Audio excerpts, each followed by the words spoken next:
Good morning, good morning, good morning. Hope everybody's doing well. Grand Rising. Happy Monday, happy week for us all. I want to start by telling everybody I'm not a lawyer, I'm not a financial advisor, but I will help you make some money, and that's a guarantee. I'm going to talk just a little bit about 1099C, just kind of go over some things. I got a few clients and stuff that's, inquiring about the 1099C and trying to do it the proper way. Just to kind of let everyone know, your 1099C should be filled out like kind of accordingly. You got your creditor, your debtor, which is you. Your creditor is who you're trying to pay off. The date of identifiable event, usually you're going to make that the same date of the discharge or default that they put on there on the record. The account of the debt discharge, amount of it, that's going to be the total amount that you owe. I would add a little bit more interest to that, usually 0.8% or whatever. Works for you, 0.10, it won't hurt. All the money's still going to go to them from the obligations from the Treasury. Description box, obviously, it would be like your account number, reference number to that default judgment or whatever you're trying to cancel. That's on your credit. Identifiable event code, that's supposed to be also the event code that's your account number for that transaction. Fair market value of the property or whatever, that's usually going to be the roundabout, the exact number that they want. So you put the exact number in number 7. Number 2 is going to be the amount discharged, interest, including the box 2. That's where you add on some extra money to make sure they don't add on or tack on any more fees for being late or negligent, whatever you want to call it. That's pretty much it, guys. And then what you do is fill out a 1099. What I do is I fill a 1099A just to report the default, the default judgment price or whatever. I put I staple that A to my C, and I give them a conditional acceptance letter. I have a really good acceptance letter for everyone if you want to get a consultation or whatever. I do, when people do pay for the consultation, I will help you out and send templates to help you do the same thing I do, rather use my service or not. That's the one thing I will do, is give you the templates that I use, including my promissory note for the 1099A. But that pretty much wraps it up for the 1099C. And another thing, on your conditional acceptance letter, you always should get that notarized. You want certified letters, guys. You don't want to just be sending them no letter that you made with an affidavit like, oh, I hereby, herein, want you to accept this. You have 10 days, to respond or whatever.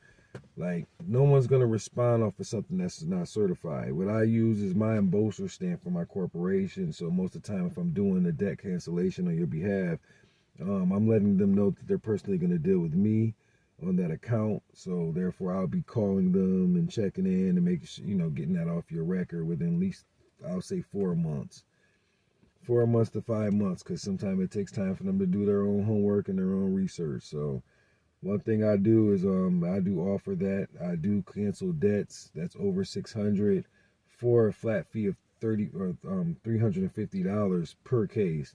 So each cancellation you want, $350. I make sure that that's off your record in 4 to 5 months. I work with you hand to hand. I will teach you the ways to do it yourself, but like I said, I can't. If I teach you to do it yourself, you will have to go get your own notary, your own to make the letter certified on your own. But that's something that I do offer there. You'll see that on my website. The consultations. I do consult people on the 1099C. I do consult on cryptocurrencies. I do consult on 1099A. 1099A, everyone is kind of thinking that is the main process for you to collect funds, based on beneficiaries. So I'm gonna tell you this: a 1099A is cool, and I use them just to report and put to my packet. But you don't need a 1099A. That's why I like to consult with you guys. It's all about the promissory note and how you write your promissory note, and also the OID or the INT. And that's 1099. OID or INT. I'm up for letting, helping everybody out with this this process. It's not a hard process. you have to change your mind thinking. I'm kind of teaching everybody, from ground zero, and I know it kind of sucks because it's like, you listen to these videos and everyone's not just wrong in their videos, they just don't know the exact format and, the process to actually complete the paperwork and get a return back, because the way we're getting returns could be fraudulent, but the way I'm doing it is a corporate file. So corporates, we filed the OIDs and promissory notes to get back the default payments that we put out there. So I can show you how to put the right amount of interest, and pretty much I can help you. I'm not going to help you straight out write your promissory note unless you get the trustee package, which is $750. That's where I write all your stuff pertaining to that one beneficiary that you have. So therefore the money goes straight to your account. I don't take anything. If you want me to be your trustee, the beneficiary package is $550, and that's 7 to 18.5%. Sorry guys. My first group, I gave them 7%. I gotta tax everybody else with at least 12%. The next, next people who've been coming in, I've been telling everybody 7 to 18.5%. So I'll have to tax the next group pretty much at least 12% on the gain. And this is because I'm allowed to you don't have to worry. All right, so when I do the purchases for everyone, pretty much you get a debit card. I'll pretty much, watch over that debit card for you and allow the payments to be processed. So, when you want your house, your cars, you're able to go knock these things. I want to get the biggest purchases out the way as soon as possible, because as long as I have the receipts for those, what I do is I turn them into gifts. They're gifts. So therefore I can write it off for the next prior year, so I don't get in trouble also. So this is how you hide. You stay between the lines. You got to stay between the lines, or you're going to fly over the radar. Which one you going to choose? Me, I stay between the lines and stay up under the line, but right there at the top where I can actually do things and accomplish. But I will show you the proper way to take money out of the trust. Yes, it is through a default payment. This payment will not be on your credit. Rather, I can get you 250, 300,000. Those are the numbers I'm comfortable with getting all my beneficiaries. I'm not the one for you if you're trying to acquire $1 million. I'm not the one for you. I'm not the one for you if you're trying to acquire $700,000 or $600,000. That's not what my promissory notes and things can realistically will be able to get you. So if you're thinking, you trying to acquire anything under 550,000 / 350,000 is where I feel comfortable with, and I'm coming back regularly with $275,000 drops. That's what I feel comfortable doing, because it's not that much crypto in the world I can default you on. So yeah, you guys just take account of that. I want to show other people the right way to do it, so I don't have to be worried about doing all this for so many people. I want to teach the right people, not people who have the wrong minds, fraudulent minds, to mess it up for everybody. I want to make sure everybody can eat off of this situation where anybody can do this. If you have a business now, I could set you up, so therefore, if it makes sense, because you might have to open up another business, because remember, this has to be a financial institution. But it could be debt collectors. It can be you sell wigs at a wig shop, but you need to contract those wigs out. Rather you sending them off to somebody 5 wigs a week, and they default on the payment of whatever contract that you agree about. I can help you set up all of that stuff the right way. So you can use that first template to pretty much soar, and every time you write one, it'll be off the same template. So I'm just trying to make it make sense. Most people are gonna go out there and just try to do it and be looking, with the stuck face. But that's on y'all, man. I'm just here trying to just be a vessel of God and just give what I know, what works for me. So, and also understand that you have to render a payment from your beneficiaries to actually start a promissory or a contract. Just like if you're an actual contractor, one of my businesses, I have a contracting company, so I do remodeling. Mind you, by the way, let me show you guys why I've been on vacation for so long, because I built this greenhouse for my mom for this last few days. That's why I kind of been busy. That's what I used to do, besides the consulting and stuff. Mind my background in the call and all that, y'all. this early morning. I'm on this computer over here doing some paperwork. I'm actually about to get on the road today, this afternoon, late afternoon, heading back to Dallas so I can go get some paperwork finalized. I'll be on Zoom with all of my beneficiaries that we have now. I'm getting these final steps done. Also, consultations, believe it or not, guys, I'm doing at least 8 a day, and believe me, it's kicking my butt. 8 hours a day I'm on the phone, slash, it's more than an hour, just kicking it. And I've had a lot of great conversations with y'all, man, and I want all y'all to win. So one thing I will be doing, I just set up my Zoom so I can give you guys an hour of my time every day, whether it's 8 or 9 o'clock. It'll be Central Standard Time for that. I won't be on the East Coast anymore, so that'll be Central Standard Time, an hour behind the East Coast. And pretty much, all the stuff we talking about, I'll be just kicking it free with my people who've actually paid the money to be a part of that. I'm trying to keep our community small. That's why the numbers are what they are. I don't need 1 million people inside my Telegrams or my Zooms, kind of asking questions y'all need to just read and go get. But I will definitely keep my time, my time out there for the people who actually are showing that they really do care about this process and they're really trying to gain something. What else? I do not do in-person consultations, guys. I do not do them. I do have people who I have, actually met up with based on, this is kind of a different situations and partnerships. So yeah, I've had my partners who I've linked up with. I went to Kentucky recently. I just came from New York before I came to my mother. Virginia, went to Virginia in between the time. I had like 4 meetings going on where I was pretty much letting my partners and stuff know this process the right way, and just kind of giving a little bit of intel on the situation. And yeah, guys, just trying to win all in general. So I don't know, I really do want to get the chance to talk to as many as I can to give the light. Got my little paper here. I just wanted to say before I leave, if you are interested, we'll be working on pretty much the whole format for the 1099A process, which is really considered.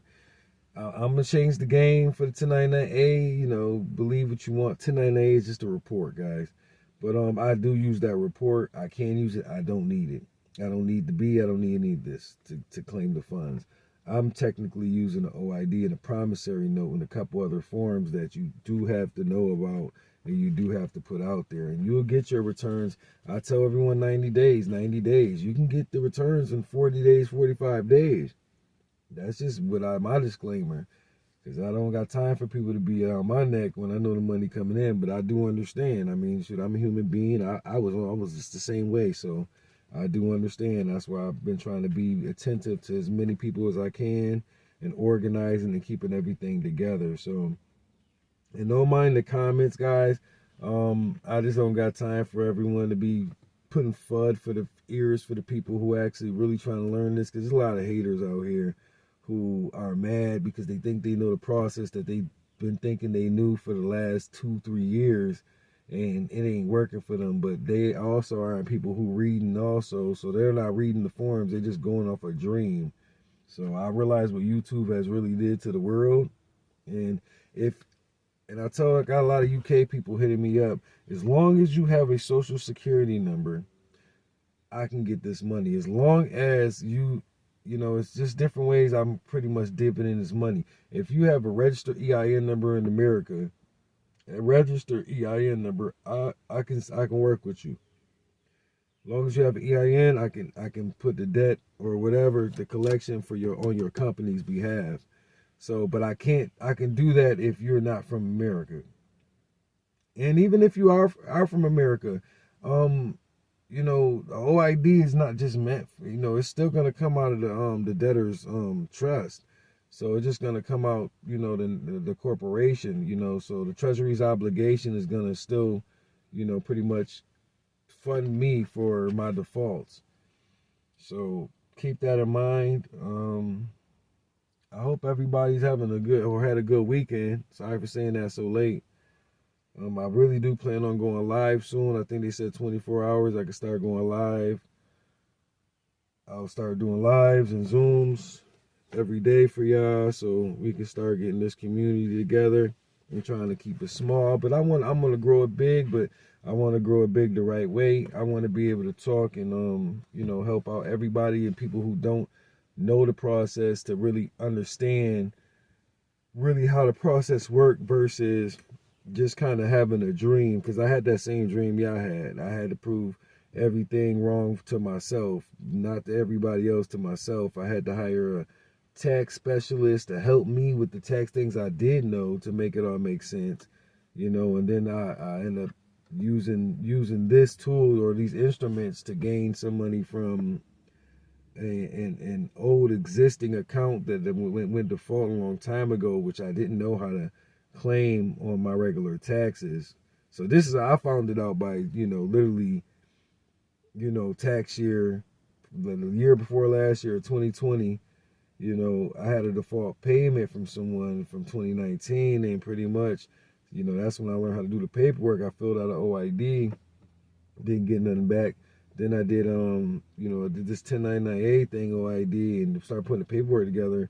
I got an answer back from the IRS. Then once I got that answer back, that's when I started using, because they asked me about a couple other credentials, and that's when I submitted those, and that's when I got a payment. So, and that was legal. I don't have any problems. So I'm just trying to tell you how to do it the way I did it, so you don't get chased after. And everything that's for the beneficiary is going to be considered gifts now. So you write a separate contract with your beneficiaries. So, I don't know, that's all I got to say for today, guys. I'll get on here later on, I think, maybe, and chat it up. But I got some paperwork to do this morning. I got a couple consultations early. Then I'm on the road. Then I got some more consultations early evening.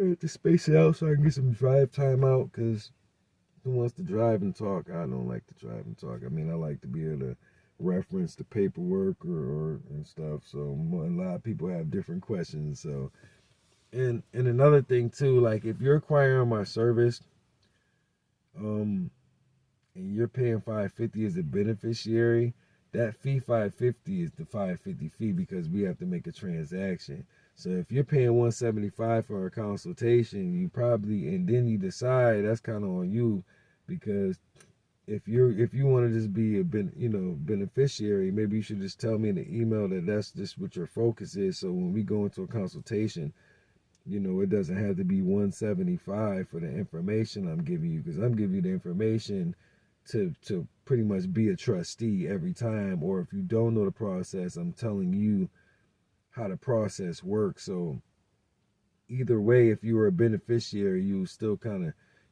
know how the process works. So if you see what I'm saying, you kind of wasted your money. Just kind of come at the question a little bit differently. Like you're just looking for beneficiary package, you're looking for trustee, because I'm going to break it down for you enough, versus getting spending $175, talk to me for an hour, and then you're not going to be a trustee or whatever. So, but it works out either way.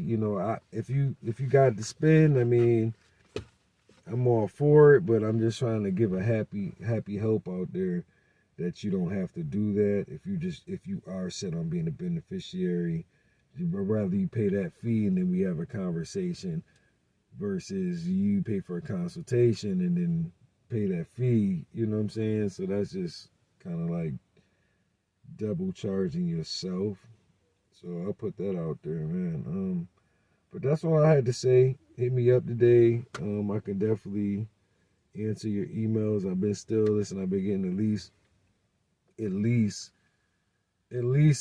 75 to 150, give or take, every day, fluctuating with emails. People are for consultations. So if we had a consultation, definitely, we are definitely lucky to talk. I'm talking to everybody, even if it takes me 2-3 hours to get to you. I'm trying to stay on top of them so they're all built up. Excuse me. But y'all have a blessed day, man, and I hope everybody have a happy week. Let's get this money, everybody.